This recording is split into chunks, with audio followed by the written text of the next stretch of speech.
We are joined on the Mixed Morning Show by Dr. Brittany Penner. Good morning, Dr. Penner. Morning. How are you? I'm doing well. Mind if I call you Brittany? Oh, please. Yes, please.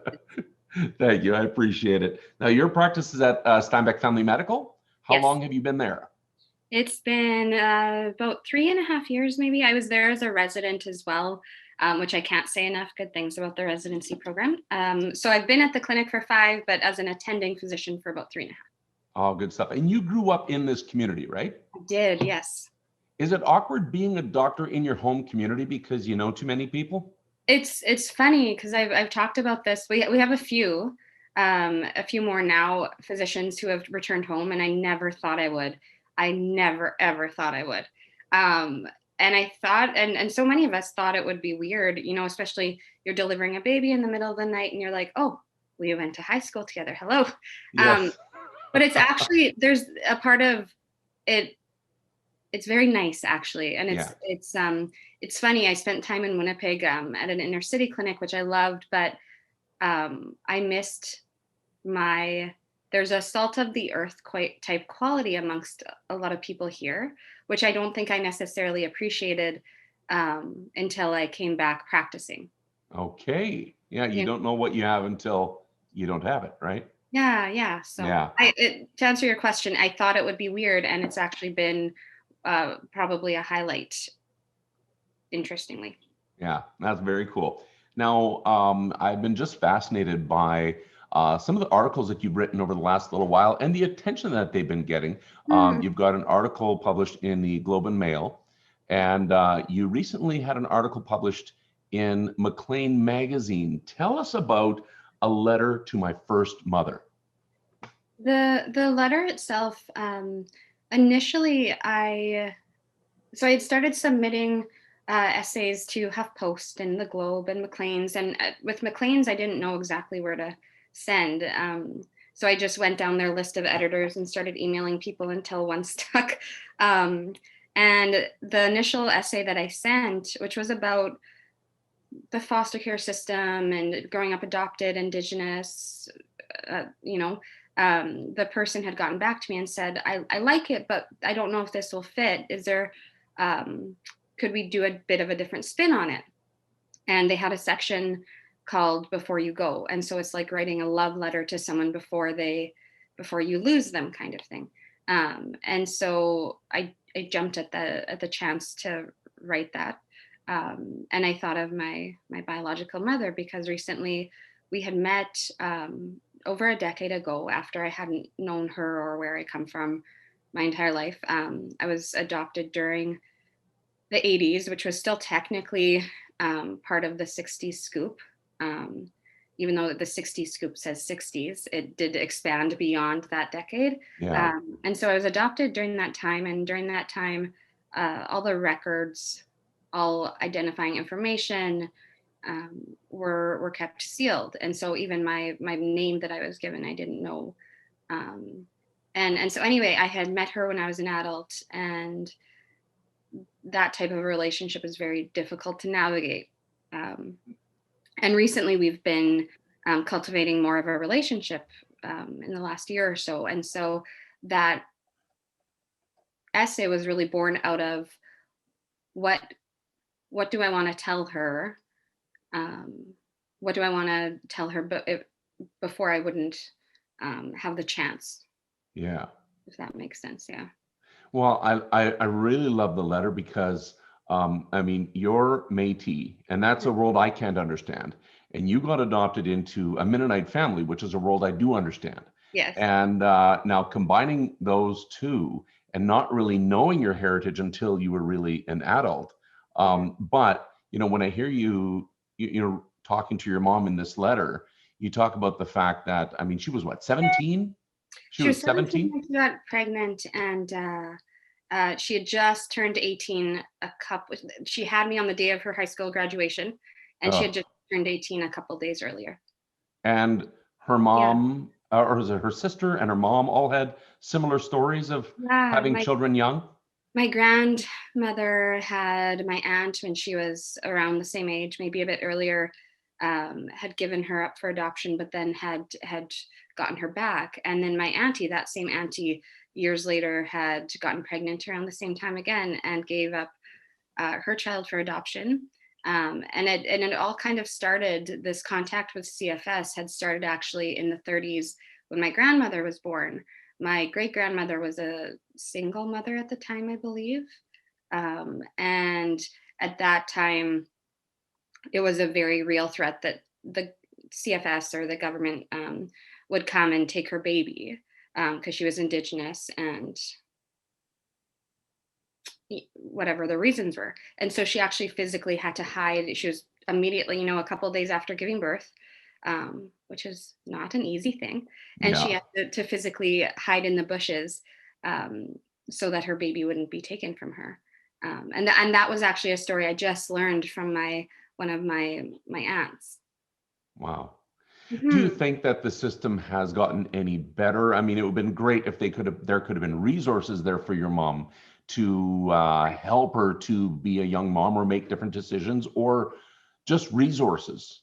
Right. Do you think that there are more resources now for mothers, especially Indigenous mothers that are in that same situation? I think there are more resources. The tricky thing, though, and the thing that I think a lot of people have a hard time understanding is the impact of intergenerational trauma.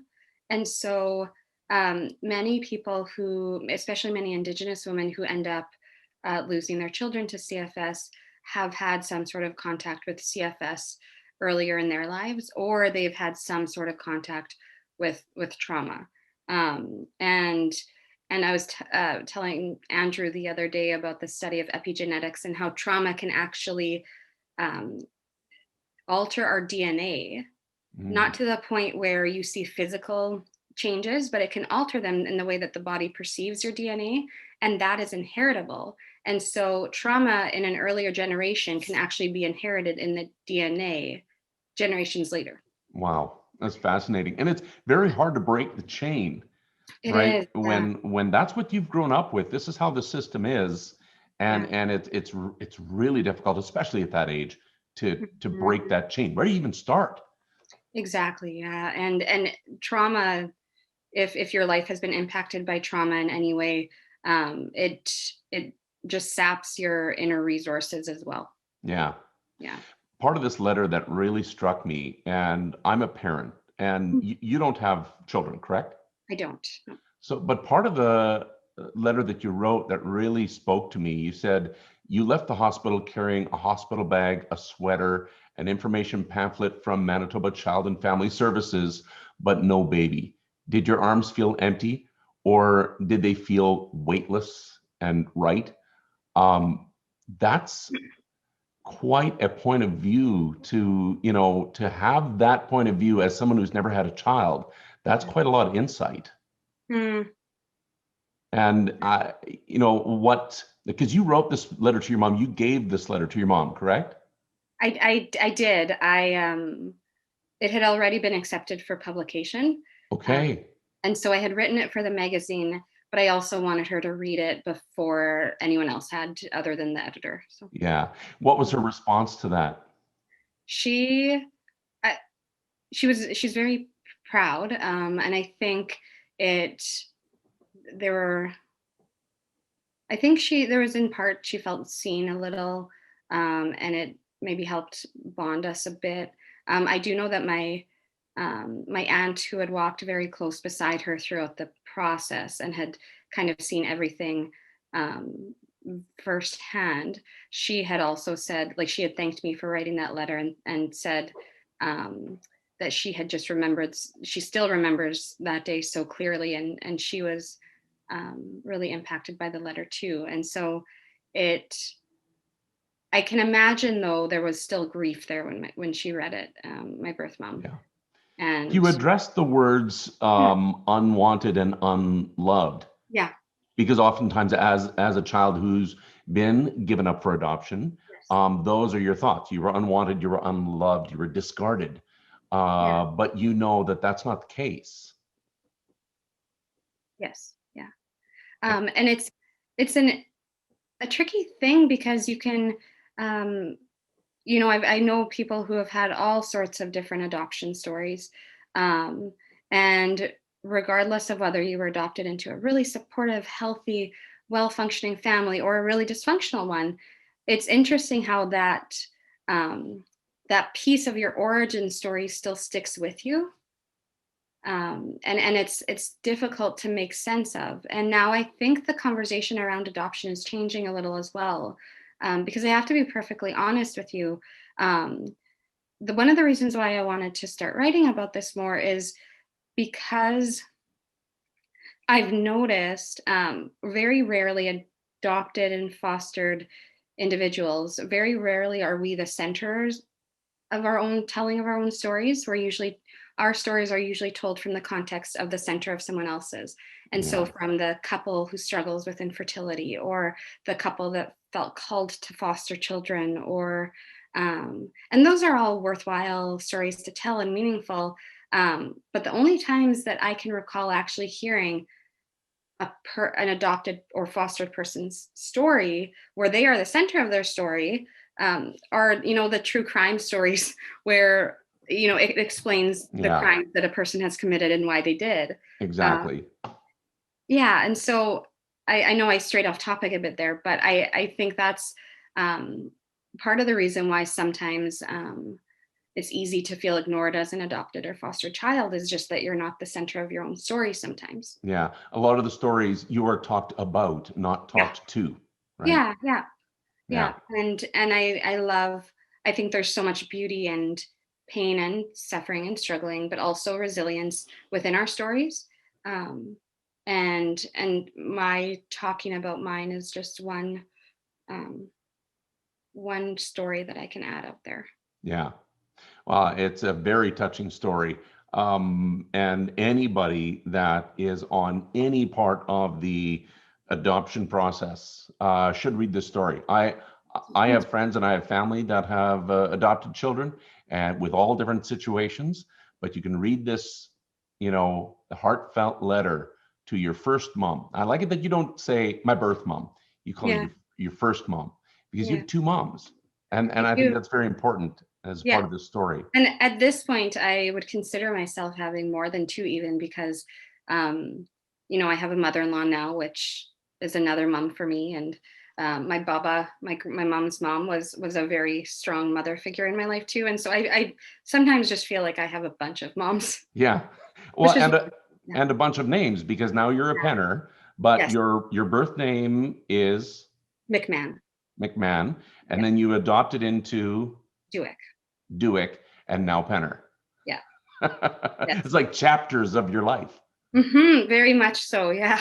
Yeah. Well, that's fascinating. I'm going to share this story up on the blog on standbackonline.com, Yep, and let everyone read it, because it's an inspiration and it's quite a glimpse thank you, into your life and your story. So thank you thank you. for sharing it. Yeah, thank you for getting it out there as well. Absolutely.